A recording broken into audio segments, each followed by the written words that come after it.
श्रीनगर शहर की भी करते हैं, क्योंकि श्रीनगर शहर का डीडीसी के तारे गर्दिश में हैं, और तारे इसलिए गर्दिश में हैं कि डीडीसी चेयरमैन के खिलाफ अदम एतमाद की तहरीक हुई है। उसके बाद डिस्ट्रिक्ट मजिस्ट्रेट जो कंसर्न अथॉरिटी भी है, उन्होंने हायर अप्स को एक चिट्ठी लिखी है जिसके बारे में उन्होंने उससे कहा कि मजीद वजाहत बताई जाए कि अगर चेयरमैन को विड्रॉ करना है या हटाना है कैसे हटाया जाए। लेकिन इस वक्त एक और चीज जो सामने आ रही है इस खबर के साथ साथ, दो और चिट्ठियां भी सोशल मीडिया पर वायरल है, और वो दो चिट्ठियां साबिक चेयरमैन के हक में लिखी जा रही है, और उनका मानना है कि हम जी उसके विड्रॉवल, हम उसके खिलाफ नहीं है, इसलिए हमारा नाम उससे बाहर रखा जाए अदम एतमाद की तहरीक से। क्या कुछ पूरी खबर है, समझने की कोशिश करेंगे। सीधे चलते हैं श्रीनगर। मेरे साथ मेरे साथी हिलाल हांजुरी ज्वाइन कर चुके हैं। हिलाल, बहुत शुक्रिया जी ज्वाइन करने के लिए। फटाफट से जरा खबर समझाइएगा। एक चिट्ठी एजाज असद साहब जो डिस्ट्रिक्ट मजिस्ट्रेट है, इलेक्शन अथॉरिटी है, और दो चिट्ठियां कॉर्पोरेटर्स की हैं। वो दो कॉर्पोरेटर कौन, और डीसी साहब की चिट्ठी किसके नाम? बिल्कुल, इससे पहले कि हम इन दो चिट्ठियों और उस चिट्ठी की जो डिप्टी कमिश्नर की जानब से चीफ इलेक्टोरल ऑफिसर को लिखी गई है, उससे पहले वाली चिट्ठी जो है 2 तारीख की, जिसमें बाज़ाब्ता तौर पर मेंशन इस डीसी कमिश्नर के चिट्ठी में किया गया है कि 2 तारीख को जो एक चिट्ठी डिप्टी कमिश्नर श्रीनगर को 10 मेंबरान जो काउंसिल के हैं वो ये लिखते हैं कि वो मौजूदा चेयरमैन के खिलाफ नो कॉन्फिडेंस मोशन ला रहे हैं। तो इस वजह से एक सेशन बुलाया जाए, एक मीटिंग बुलाई जाए जिसमें वो आत्म एतमाद का इजहार करेंगे। हालांकि 2 तारीख को डिप्टी कमिश्नर साहब को ये चिट्ठी मौसूल होती है और आज की तारीख तक इस पर कोई कार्रवाई नहीं होती है।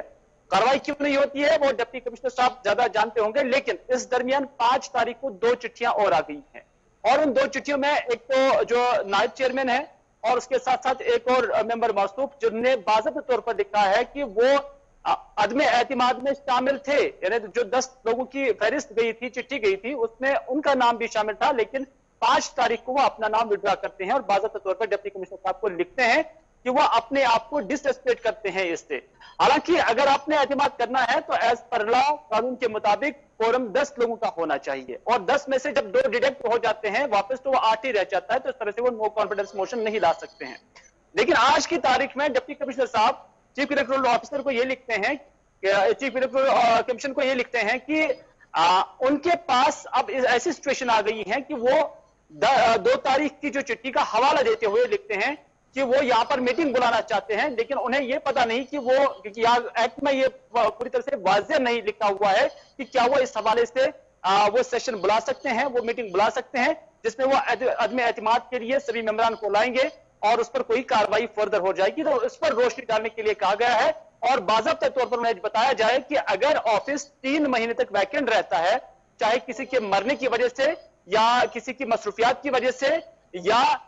किसी की अदम एतमाद लाने की वजह से, तो उस सूरत में क्या डिप्टी कमिश्नर आज खुद ये मीटिंग बुला सकता है या कि फिर उसमें इलेक्शन कमीशन की नॉड की जरूरत है। लेकिन यहां पर सोचने और समझने की बात यही है कि 5 तारीख को चिट्ठी आई थी तो उसको कंसिडर क्यों नहीं किया गया। और दूसरी बात यह है कि जब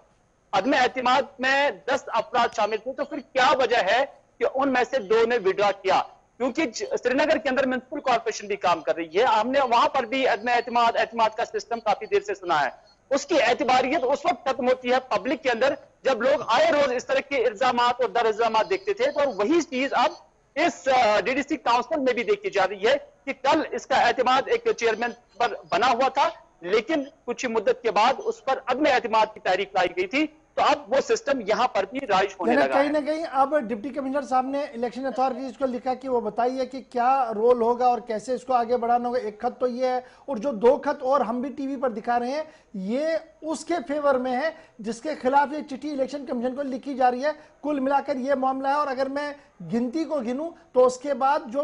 नंबर होना चाहिए अदम एतमाद की तहरीक को पेश करने के लिए वो गिरता हुआ नजर आ रहा है, और इस तरीके से जो साबिक चेयरमैन है वो अपनी कुर्सी बचाने में कहीं ना कहीं कामयाब भी होते हुए बिल्कुल कामयाब हो गए हैं। हालांकि जो साबिक चेयरमैन है उन्हें एतमाद था बहुत सारे लोगों का जो इंडिपेंडेंट खाते से आते हैं, लेकिन जिन लोगों ने, ये जो 10 लोग थे उनमें ये 2 लोग भी थे,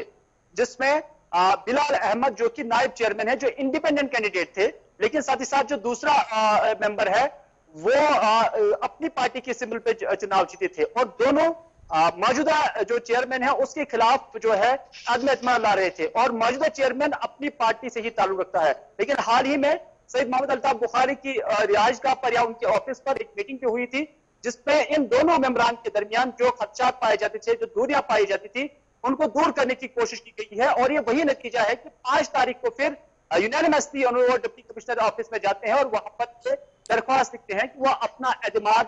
यानी एक चिट्ठी जो है वो बिलाल अहमद भट्ट लेते हैं, जो वाइस चेयरमैन है, उन्होंने डिप्टी कमिश्नर को लिखा है और इसमें सब्जेक्ट जो है disassociation from no confidence motion against DDC chairman Srinagar, एक तो ये है। और दूसरी चिट्ठी जो है वो शबीर अहमद राथर जो डीडीसी मेंबर सादपोरा हारवन 5 है, उन्होंने भी disassociation from no confidence motion against DDC chairman है, एक टाइप करके एक हाथ से लिखी गई है। तो ये जनाब खबर है श्रीनगर की। बहुत शुक्रिया जी हिलाल हमारे साथ ज्वाइन करने के लिए। सियासत कौन सा रंग कब कैसे बदलेगी कहना काफी मुश्किल होता है, लेकिन फिलहाल डीडीसी के चुनाव के अंदर क्या कुछ आगे होगा, इसमें भी अभी डिप्टी कमिश्नर के हाथ में ही सब कुछ है और देखना होगा वो कैसे इसको आगे बढ़ाते हैं। फिलहाल